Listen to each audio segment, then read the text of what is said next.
Bonjour à tous, je m'appelle Aurélie. Mon travail consiste à vous accompagner dans l'évolution de votre carrière. Après avoir constaté que de nombreuses personnes cherchent à découvrir de nouveaux métiers, j'ai décidé de partir à la découverte de salariés et de chefs d'entreprise qui acceptent de partager avec nous leur expérience. Chez Super Compétences, nous mettons notre expertise à votre service pour que vos projets prennent vie. Je suis très contente de vous partager l'enquête métier du jour. Vous êtes prêts? C'est parti! Bonjour à tous, je suis ravie de vous accueillir dans ce nouvel épisode. Je suis aujourd'hui en compagnie d'Emmanuel, qui est doula et qui va nous faire le plaisir de nous partager son métier. Bonjour Emmanuel. Bonjour Aurélie. Comment vas-tu? Très bien, merci. Et toi? Merci à toi de participer à cet épisode. Est-ce que tu peux commencer par te présenter, nous dire d'où tu viens, nous donner ton parcours professionnel et puis voilà, nous dire qui tu es? Oui. Eh bien, moi, j'ai 41 ans. J'habite à Saint-Amour-Bellevue, dans le Beaujolais, près de Mâcon. Et je suis doula depuis peu. Mon parcours professionnel, depuis quelques années déjà, est un petit peu varié. J'ai commencé comme assistante dentaire à l'âge de 20 ans. Sans évolution possible dans le métier, je me suis réorientée dans le milieu du commerce. J'ai travaillé pendant de nombreuses années dans le marché du jouet. J'ai rejoint ensuite, pour des raisons, on va dire, familiales, l'entreprise de mon mari, qui est viticulteur. Et c'est un milieu quand même assez masculin qui correspondait pas vraiment à ce que j'aspirais. Donc, à l'aube de la quarantaine, on va dire, j'ai décidé de faire quelque chose qui avait plus de sens pour moi. Ce que j'aurais aimé faire en étant plus jeune, c'est le métier de sage-femme. Et puis ça, c'est vraiment le métier qui est revenu là récemment. Mais 6 ans d'années d'études, j'avoue que j'étais un peu découragée. Et puis le côté médical et les difficultés que rencontre la profession, en fait, je me suis dit que c'était pas vraiment ça. Et puis je me suis rapprochée donc du métier de doula, qui est un métier complémentaire à celui des sages-femmes. C'était beaucoup plus court en termes d'études puisque c'est 1 année. À l'Institut de formation des doulas de France. Donc, et ça correspondait vraiment plus à ce que je recherchais. Je voulais pas accompagner la pathologie ou l'hypermédicalisation des naissances, mais plutôt l'humain en fait, dans sa globalité. Donc, tu en es venue à faire des formations de doula, une Voilà, formation de doula. entre Ok, autres. entre autres. Tu nous expliqueras tout le reste plus en détail pendant l'interview, il n'y a pas de souci. Alors, au quotidien, est-ce que tu peux nous décrire ton métier? Qu'est-ce que tu fais? Comment tu reçois tes patientes? Voilà. Donc, je travaille principalement à domicile chez mes clientes. Mes clients, j'accompagne les femmes, mais les couples aussi, les familles. Mes journées sont assez variées, on va dire.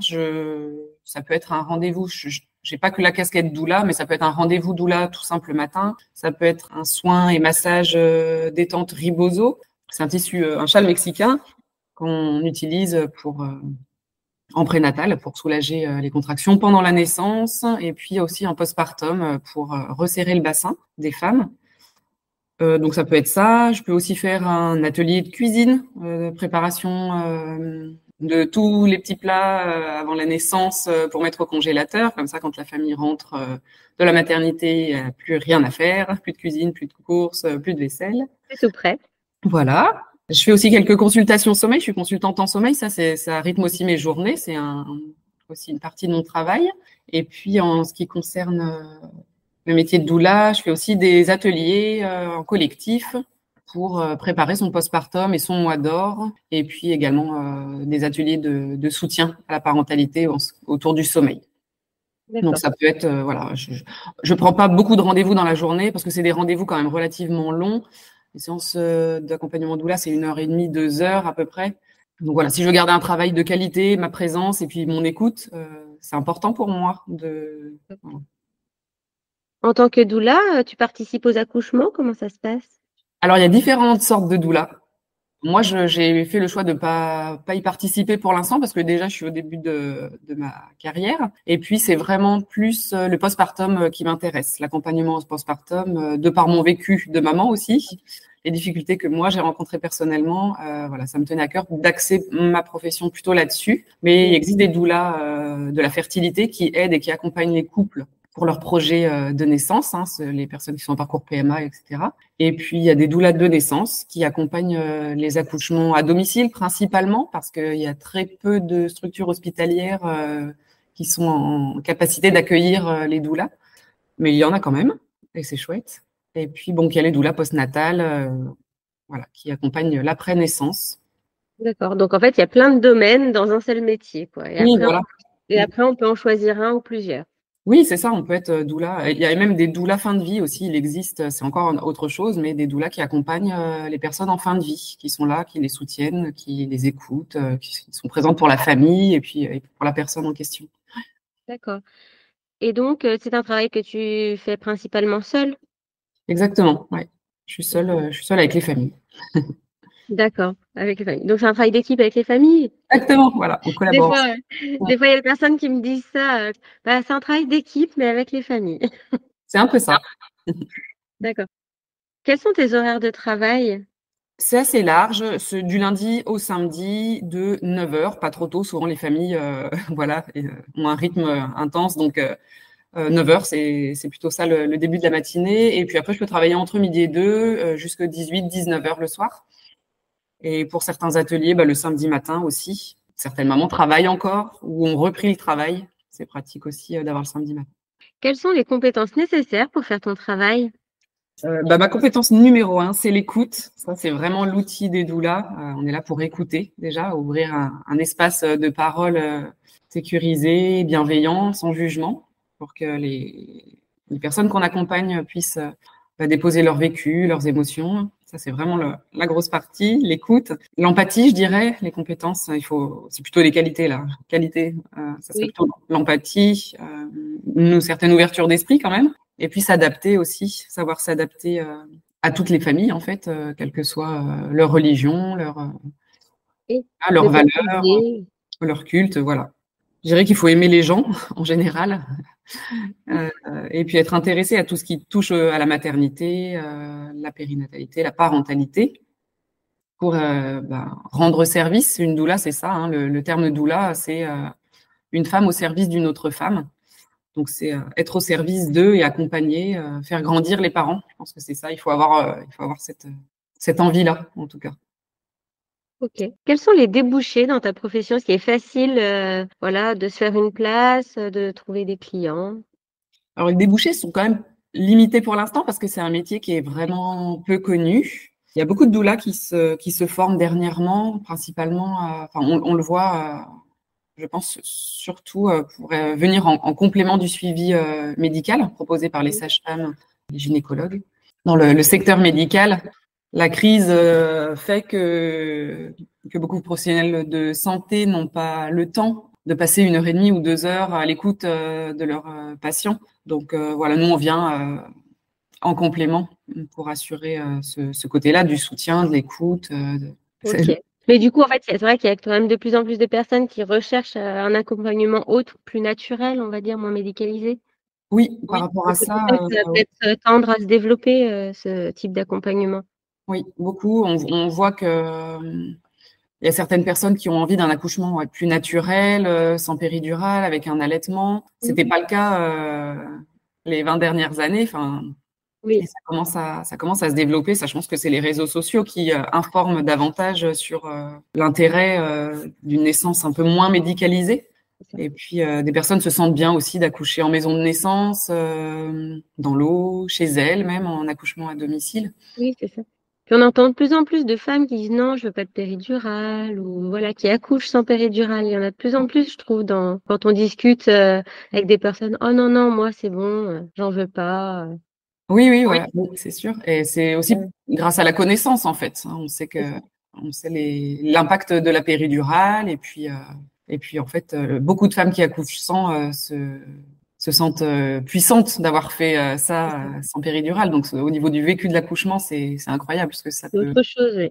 Qu'il y a des possibilités d'évolution quand on est doula? Il n'y a pas vraiment d'évolution. Après, c'est plutôt des spécialisations, on va dire.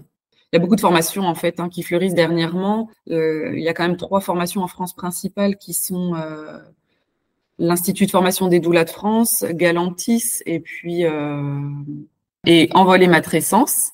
Ça, c'est trois centres de formation qui offrent des formations en présentiel. Donc ça, je trouve que c'est important quand même pour une profession d'écoute où on accompagne les gens. Il y a d'autres petites formations en parallèle qui se font plus rapidement. Et il y a aussi des formations de massage bébé, de réflexologie, de massage de femme enceinte, de soins ribosaux. On peut se spécialiser après pour compléter en fait la formation de base. D'accord. Voilà. Ok. Donc après, en fait, on étoffe plus notre catalogue, nos connaissances, et c'est comme ça qu'on évolue. On propose d'autres prestations et. Oui, mais être doula, c'est déjà simplement très bien. C'est déjà ce que recherchent la plupart des femmes. C'est ça. Après, le reste, c'est vraiment des petits plus, c'est un complément. Beaucoup de personnes s'en servent comme complément de salaire parce que c'est vrai que le salaire de doula uniquement, beaucoup n'en vivent pas pour l'instant. Comme le métier n'est pas connu, c'est ça. C'est difficile. Il faut reconnaître la profession. Et d'ailleurs, les doulas de France se chargent de ce travail-là, de faire reconnaître la profession pour pouvoir la développer. Donc, tu as commencé à parler du salaire. Est-ce que tu peux nous en dire un peu plus, par exemple, sur le nombre de personnes qu'on peut suivre en un mois ou le tarif d'un accompagnement, par exemple? Alors, le tarif d'un accompagnement, c'est variable d'une doula à l'autre en fonction de ses compétences aussi et en fonction de la région où elle exerce. Je pense dans les grandes villes comme Paris, les tarifs sont plus élevés ou proches de Genève que en campagne, là où je suis. Je dirais que les rendez-vous, c'est souvent 1h30, 2 heures. On peut dire que ça varie, allez, je vais dire entre 60 et 80 euros. Mais voilà, pour un rendez-vous simple, sans massage, etc., ça, c'est encore une autre prestation. Dans une semaine ou dans un mois, je sais pas. Je pense que si c'était un accompagnement global, parce qu'il y a des fois c'est juste un rendez-vous, voilà, il y a des personnes qui ont besoin d'informations sur un sujet, sur l'allaitement, sur la naissance physiologique, sur les suites de couches, bref. Mais si elles veulent un accompagnement global, ça peut être pendant la grossesse, dès le début de la grossesse, pendant la naissance et après l'accouchement. Ça peut être, je vais dire n'importe quoi, 3, 5, 10 séances, 10 rendez-vous ou plus. Là, on peut prendre entre 3 et 4 personnes maximum. Oui, sur un accompagnement long, quoi. Voilà, ouais. Okay. C'est déjà, même 3 personnes, c'est déjà beaucoup, je pense. Ouais. Pour garder vraiment du temps, en fait, parce qu'il y a aussi en postpartum des moments où on arrive un peu dans l'urgence, quoi, où là, c'est les familles. Oui, on appelle un peu au dernier moment, ça va pas. Oui, voilà. Là, il y a besoin de soutien, j'en peux plus. Garder des créneaux d'urgence, quoi, dans son planning. Ouais, c'est bien d'avoir, de pas être complètement full pour pouvoir gérer avoir l'espace d'accueillir les moments des difficultés. Ouais. Voilà, c'est ça. Il y a des inquiétudes, des doutes, des craintes. Donc, on n'y répond pas dans 15 jours, quoi. C'est maintenant. C'est ça, c'est tout de suite. Ouais. Ok.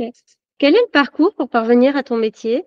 Eh bien, je me suis inscrite simplement à la formation de l'Institut des doulas de France. Donc, faut faire leur écrire, en tout cas, un chemin de vie, notre parcours, voir si c'est en adéquation avec leurs valeurs à elles, ce qu'on demande, pourquoi on fait ce métier. Et ensuite, on a un entretien avec la responsable de l'Institut. Et puis, on est validé ou pas. Donc, on part pour 1 an de formation, donc en présentiel. Ça peut être seulement les week-ends. Il y a plusieurs types de formations. Ça peut être seulement le week-end, tous les week-ends pendant 1 an. Pour les personnes qui travaillent encore, qui n'ont pas, qui sont encore en activité et qui souhaitent faire cette activité soit à côté, soit la développer, mais plus tard. Moi, dans mon cas, je travaillais à côté, mais je pouvais avoir des horaires souples. Donc, ma formation, c'était 1 semaine par mois, pendant 1 mois. À Montpellier, j'ai choisi... D'accord, donc pendant 1 semaine, tu allais à Montpellier tous les mois. Voilà, tous les mois, c'est ça, pendant 1 an. Ah oui, c'est quand même contraignant, quoi. Oui, c'est pour ça que j'ai choisi en semaine, parce que ça va minimiser les trajets. Oui, c'est ça. Après, il y a d'autres régions. L'année où je me suis formée, il n'y avait pas de formation sur Lyon, mais sinon, il y en a sur Lille, Lyon, Bordeaux, Nantes, Marseille. Très bien. Et pour finir, quel conseil tu pourrais donner aux personnes qui souhaitent s'orienter dans ton métier? Je n'ai pas vraiment de conseils. Je pense que c'est un métier qu'on fait avec le cœur, donc il faut vraiment sentir cet appel de vouloir servir l'autre. C'est peut-être simplement s'écouter soi. C'est un métier de cœur plus qu'un business, parce que beaucoup de doulas ne vivent pas de leur activité complètement. En fait, elles ont souvent un autre revenu à côté. Ça, beaucoup de centres de formation ne le disent pas quand même. Et c'est aussi un métier d'entrepreneur, donc ça veut dire qu'il faut avoir de multiples compétences. Voilà, je dirais simplement de suivre son instinct et de se former, de bien choisir son centre de formation. Chaque centre de formation a ses particularités. Voilà, donc se renseigner pour voir celle qui correspondra le mieux à la personne. Et puis ensuite, pourquoi pas, si elles en sentent l'envie, se former aussi à des activités complémentaires, voilà, comme des massages, les bains enveloppés, qui sont plutôt tendance. C'est pas quelque chose que je fais moi, mais en tout cas, il y a plein de possibilités et c'est hyper riche. En fait, autour du métier de doula, il y a beaucoup de choses. Eh ben, super. Merci beaucoup, Emmanuelle, de ta participation. Avec plaisir. Merci beaucoup, Aurélie. Je suis sûre que ton témoignage pourra faire écho à plein de personnes. À bientôt. Merci beaucoup. Bonne journée. Si, de même. Au revoir. Au revoir. Merci d'avoir écouté ce podcast. Vous retrouverez les liens de notre invité du jour en description. Vous trouverez également l'enquête métier du jour en version PDF dans les notes de l'épisode. Si l'interview vous a plu, n'hésitez pas à la relayer autour de vous et de la noter sur votre application de podcast préférée. Vous pourrez retrouver l'ensemble de nos services sur supercompétences.fr. Si vous voulez partager votre métier, prenez contact avec moi pour que nous puissions en discuter. Je reste également disponible pour parler avec vous de vos projets de reconversion professionnelle. Je vous donne rendez-vous au prochain épisode. Belle journée!